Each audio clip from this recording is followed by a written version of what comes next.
My name is Andrew Kim, and I'm a Canadian citizen.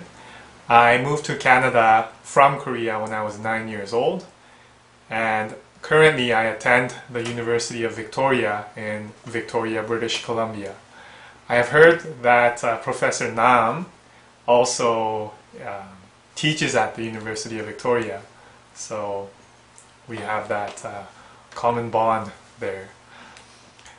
Today I'm just going to give you some examples of what I think are key cultural differences between Korea and Canada. I'm going to talk about some cultural differences that I observed as a Canadian who's come back to Korea a few times. So one that comes to mind is in the context of school. In Korea, it's important to have a relationship between a 선배 and a 후배. I feel like in Canada, it's not as important. People are not always going out for drinks or having dinner with each other because they attended the same school or took the same majors. A second difference that I can think of is in the context of work. Now, work people, office mates, usually have lunch together. In Korea, it's quite common, as I've observed, for the people working in the same department to have team lunches. In my experience, when I've worked in Canada, most of us just bring lunch from home, or when we have cafeterias, usually it's maybe one or two of us eating together, and at separate times. We don't make an effort to eat together at the same time as a team.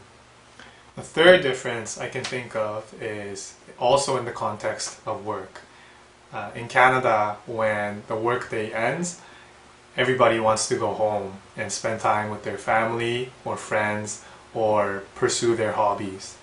In Korea, I think there's a more collective attitude when it comes to spending time with your office mates.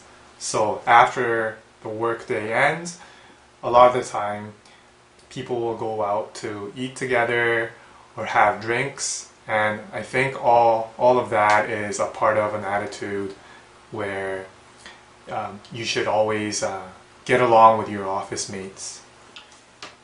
A fourth difference that I can think of is when two strangers meet each other. In Canada, I think it's a little bit easier for people to first break the ice and get into a conversation. Whereas in Korea, when two strangers first meet each other, it takes a little bit more time to really have a conversation. So I think those four are the first cultural differences that come to mind. So thank you for letting me take part in this Aju MBA class. Bye.